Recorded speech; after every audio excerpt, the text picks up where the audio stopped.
Hello, I'm Tommy the Keyblade Master, and welcome to my Kingdom Hearts RE Chain of Memories guide. Now this is a guide for the Kingdom Hearts RE Chain of Memories. If you're looking for a Let's Play, you're going to be disappointed. I'm not exactly extremely capable of Let's Plays at the moment, and the way I play through RE Chain of Memories, because I grind a lot, I think would bore most people looking to be entertained or for a walkthrough. Nor is this a place where you can go and watch all the cinematic cutscenes. If you're looking for pirated movies, get out. There are plenty of other channels who will provide you with that source of entertainment.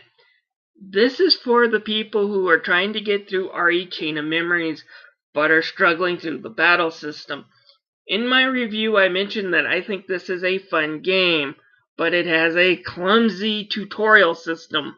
Only Final Fantasy VIII has a worse tutorial system in bringing the player up to stat on how the combat works, how the battle system works, the in and outs, and leaves the player confident in going through the game. The tutorial system instead seems to make players confused. I know I was first through, and it doesn't even explain the whole system. Rather, once you get through the first half hour of tutorials, you're left going, now what do I do? What was that again? You can't rewind and have them explain. There's no journal entries to really help you get through the game. So this guide is meant to help you through the game. I'll go through the bosses. I'll go through what slights you can pick up where, and I'll go with what slights I think you should put in your deck. Now, the whole part of RE Chain of Memories is that you're able to build your own custom deck. It's very big on the customization. What cards you put in will ultimately lead to what slights you're able to do, and you will learn how to build your deck around your favorite slights. So I'll be probably demonstrating my favorite more than somebody else's. If you find a slight that works for you that I don't normally use, go for it. I don't like slights like Synchro, but you might find that that slight works for the type of deck you pick or for the type of card you're able to get. So just keep that in mind as I go through this.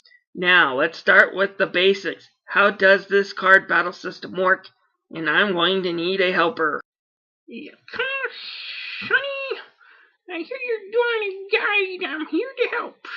Call me Xenofart. Let me guess, you're trying to cosplay as the villain from Birth by Sleep. Oh well, I'll take any help I can get. Alright, first off, I should tell you that this game, unlike the other Kingdom Hearts games, is a turn-based game and not an action title. You sure about that, Sonny? I've been playing turn-based RPGs since Dragon Quest was known as Dragon Warrior, and that is an action title. Let me explain. Unlike your standard turn-based game, where you wait your turn to attack, this one kinda lets you move around like an action game. However, only one side can attack at a time. That side is determined on the card number they pull out. Whoever has the highest card number on the field will be attacking. If you're the high one, then your attack goes through. If you're not, you're screwed. So, make sure you always have the high number. Also, if an enemy plays a higher number than your attack is cancelled. This is crucial for beating the game and understanding it. Knowing what happens when your card is breaking and how to break through the enemies. Alright, your basic enemies are just going to be using regular cards, usually no more than 5 against you. So this part will be basically how to deal with a boss that uses a deck. All hallway bosses will be using decks, and 2 Disney villains will be using decks in their fight. So knowing how to break the slights is a key to surviving. So, let's get into it. Alright, there are 2 ways to break through enemy slights. The first one is to play a slight of your own that has a higher card number than the slight your enemy throws at you. So, say an enemy throws a slight at you of 15. If you counter with a slight of 21, then the slight of 15 goes away, and the slight of 21 will be the one that's going to be attacking. So let's do this. You missed me with the tennis ball, Sonny. Maybe, but the important thing here is that tomato you threw at me completely vanished the moment I played that sleight. This is important in the main game too. Countering sleights with your own sleights is a great way to make sure you don't get hit by enemies' special moves. That said, you won't always have a sleight on hand that will be able to counter an opponent's sleight, especially if you don't know the number of sleights they're going to pull out and if they pull them out quickly. There is another and easier way to break sleights. Well, there's no way you can beat my next sleight. It's number 27 value with 3 9s. It's for a Giga Tomato attack.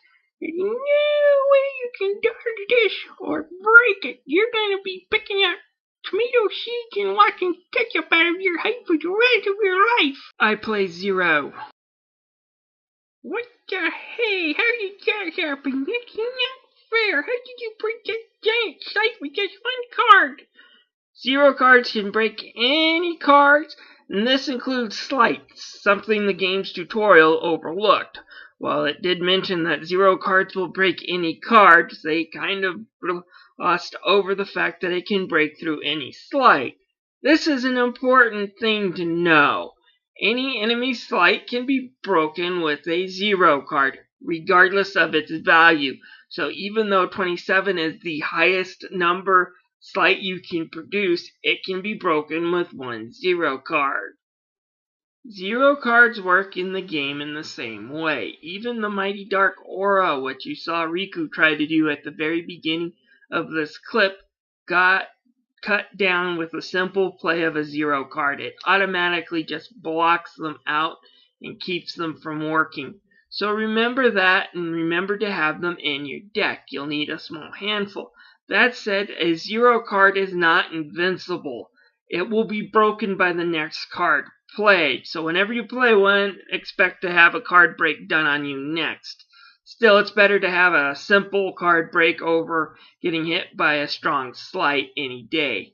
There is the pirate card that you can pick up that gives you the ability all 0s. I strongly recommend that you avoid this card. It's a crappy ability. Having all 0s means every attack you make is broken. 0 cards are meant for defense, so use them that way. Have 4 or 5 of them in your deck and have one on hand at all times to stop sleights. And when you do run out, it's okay to recycle your deck to get them back, because you don't want to be caught off guard when a character does an attack like Dark Aura. So, like I said, use 0 cards wisely.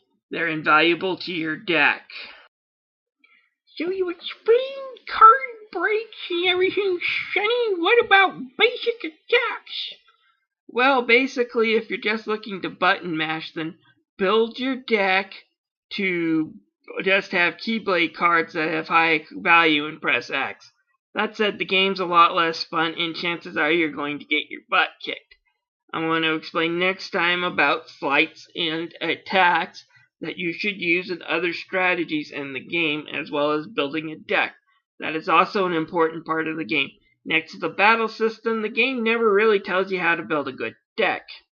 Now, there is part of it that should be up to the person to explore and find out as well. But the game really does a crappy job on, showing you exactly what great decks you can build. At least not until you unlock Riku's mode, which doesn't happen until after you beat Sora. Said it in my review, the greatest tutorial this game has is Riku's mode, which isn't unlocked until after you beat the game. So, I'll show you next time what sleights you can build and how to keep a good organized deck. That is one of the keys to victories. Next to knowing 0 cards, having a well-balanced deck. I will also go through some sleights that I recommend, as well as sleights that you should avoid like the plague. So that will be my next video. And thank you for your help. No problem, Sonny. Anytime I get to telepathically hurl vegetables at you is a good day in my books. Here, catch.